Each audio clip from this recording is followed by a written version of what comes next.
Exercise 17.5 math 10th class question number 1 इस chapter की ये लास्ट एक्सरसाइज है और इसका पहला क्वेश्चन है कि ये x और y जो इसमें अननोन है इन ऑर्डर पेयर्स में, ये दोनों ऑर्डर पेयर, तो x और y दोनों अननोन है, ये फाइंड करके दें इसकी वैल्यू क्या है। अब ये कैसे फाइंड होंगे? कोई भी अननोन अगर हमें पूरी मैथमेटिक्स के क्या साइंस की दुनिया अगर हमें मालूम करना है कोई भी अननोन, तो हमें एक इक्वेशन रिक्वायर्ड है एक अननोन के। अगर एक इक्वेशन में दो अननोन आ जाए तो फिर हमें दो या दो से ज्यादा इक्वेशंस रिक्वायर्ड होती हैं और उसको हम एलिमिनेशन मेथड से हल करके हल करते हैं। कौन से मेथड से? एलिमिनेशन। लेकिन अगर एक इक्वेशन में एक अननोन है तो सिंपलीफाई करने के लिए हमें जस्ट x को प्लस को मूव करना है, इज इक्वल टू इस तरफ तो माइनस हो जाएगी, माइनस को मूव करना है तो प्लस हो जाएगी, मल्टीप्लाई को मूव करेंगे तो डिवाइड हो जाएगी, डिवाइड को मल्टीप्लाई करेंगे तो मल्टीप्लाई हो जाएगी। इस मेथड के जरिए हम इक्वेशन में अननोन फाइंड कर लेते हैं। तो अब यहाँ पर भी हम इसी मेथड पर अननोन फाइंड करेंगे, बेसिक ऑपरेशन है ये। और इसमें हम कैसे फाइंड करेंगे? Since we know that these both are complex numbers are order pairs and order pairs abscissa is equal to abscissa, ordinate is equal to ordinate। ये जो पहला एलिमेंट कहलाता है abscissa कहलाता है, ये abscissa इस abscissa के बराबर है और ये दूसरा element second element is called ordinate of the order pair और ये सेकंड जो है ये सेकंड के बराबर, ठीक है ना। तभी ये दो ऑर्डर पेयर बराबर हो सकते हैं, वरना नहीं। ये एक इसका लॉ है कि दो ऑर्डर पेयर तब ही बराबर हो सकते हैं जब उसका पहला एलिमेंट ये जिसको हम कहते हैं एब्सिसा, ये एब्सिसा के बराबर, ऑर्डिनेट के बराबर, वरना ये बराबर नहीं हो बराबर है, वरना बराबर नहीं हो सकते। अच्छा, अब हम इनको किस तरह से हल करेंगे? जाहिर है x - 5 किसके बराबर है भाई? किसके बराबर है? x - 5 है 11 के बराबर है ना।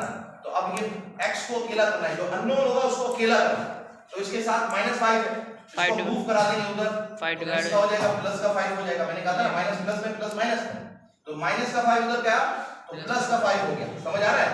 तो अब ये x 11 + 5 कितना हो गया? 16। बस ये आंसर आ गया, x का आंसर मालूम हो गया, जो अननोन था फाइंड हो गया। अब दूसरा अननोन हम निकालने जाएंगे तो वो हम इस तरह से मालूम है y - 7 = 10, y - 7 = किसके बराबर है? 10 है ना। तो इसको भी ऐसे ही मालूम करेंगे, माइनस का है उस तरफ जाकर प्लस का हो जाएगा, y को हम जो अननोन है उसको अकेला कर देंगे, इसको भेजेंगे उधर, तो ये हो जाएगा 10 + 7 = 17 और ये हमारा पहले सवाल का पहला पार्ट कंप्लीट। और इसका दूसरा पार्ट नहीं, दूसरा पार्ट एलिमिनेशन है, इसलिए मेरा ख्याल है कि दूसरे पार्ट को हम नेक्स्ट वीडियो के अंदर ही हल करें या इसी में हल करें, नेक्स्ट में करें, जगह है, स्पेस है। चले करते हैं सेकंड को भी। इसका जो सेकंड पार्ट है वो भी इसी तरह से, लेकिन इसमें फर्क देखें क्या है। 5x + 8, ठीक है, और फिर है कॉमा 5y - 4, ये है एक ऑर्डर पेयर, और ये बराबर है 3x + 10 के और कॉमा और 2y + 2 के।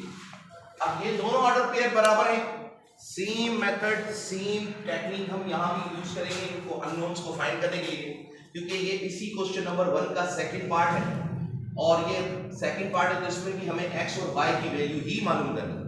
और हम जानते हैं कि 5x + 8 जो है वो 3x + 10 के बराबर।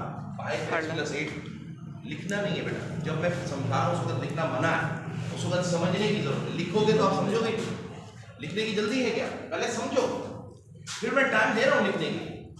तो स्टूडेंट क्या करेंगे? अब ये जो 5x + 8 है वो 3x + 10 के बराबर है, तो हम इसकी इक्वेशन बना लेंगे। 5x + 8 = 3x + 10, right. और अब हम चेक करें how many variables in this equation, कितनी वेरिएबल्स हैं इसमें, कितने अननोन हैं? अननोन सिर्फ एक ही है, x, भले 10 दफा लिखा है लेकिन ये एक है, तो आसानी से फाइंड हो जाएगा सिंपल मेथड से, ठीक है ना, एलिमिनेशन के सिंपल मेथड से। क्या कि ये 3x है ना, ये x का रिश्तेदार रिलेटिव, इसको इसके पास भेजेंगे तो ये क्या हो जाएगा? जाहिर है यहाँ पर प्लस का, इसी का को जंप करते ही वो माइनस का हो जाएगा, इसी का को जंप करते ही माइनस का। ये नंबर है, ये नंबर के पास आएगा, प्लस का 8 है, इस तरफ भेजेंगे माइनस का 8 होगा, माइनस का 8 आ जाएगा। अच्छा 5x में से 3x चला गया तो 2x बच गया, और 10 में से 8 गए तो 2 बच गए। अब देखो x के साथ ये जो 2 है ना क्या हो रहा है, मल्टीप्लाई, कोई निशानी बीच में ना हो तो मल्टीप्लाई होगा, ठीक है। तो यहाँ पे ये मल्टीप्लाई कर रहा है, वहां जाके डिवाइड हो जाएगा। तो हम यहाँ ऐसे लिखेंगे, देखो x = 2/2 अपॉन 2, ये भी डिवाइड होगा, ठीक है ना, 2 से कट गया तो x किसके बराबर आ गया 1, ये x का आंसर आ गया 1। इसी तरीके से अब हम दूसरे y को भी फाइंड कराएंगे। कैसे, हम लिखेंगे 5y माइनस का 4, ये वाला डायरेक्ट, ये 5y - 4 बराबर है इसके, तो हम इसको 5y - 4 को बराबर कर देंगे 2y + 2 के, तो ये प्लस का 2y उधर भेज देते हैं और ये माइनस का 4 इधर भेज देते हैं, तो ये देखें 5y - 2y, यस सर, और ये माइनस का 4 इधर आकर प्लस y + 2, और ये प्लस का 2 तो इधर ही है, ये तो क्या नहीं है ना, तो 5y 4 - 2 2y निकाल दिया 3y, और ये 2 और 4 6, y को 3y को मल्टीप्लाई कर रहा है, वहां जाके डिवाइड हो जाएगा, 3 एकम 3 3 6, यस y सर, की वैल्यू क्या आ गई 2, तो अब हमारे पास x का आंसर क्या आया था 1 और y का आंसर क्या आया था 2 इसको नीचे लिख देते, y का आंसर क्या आया था 2, यस सर, और ये बॉक्स करके हमने लिख दिया भाई ये x और y दोनों जो अननोन थे, ये उनका आंसर। स्टॉप।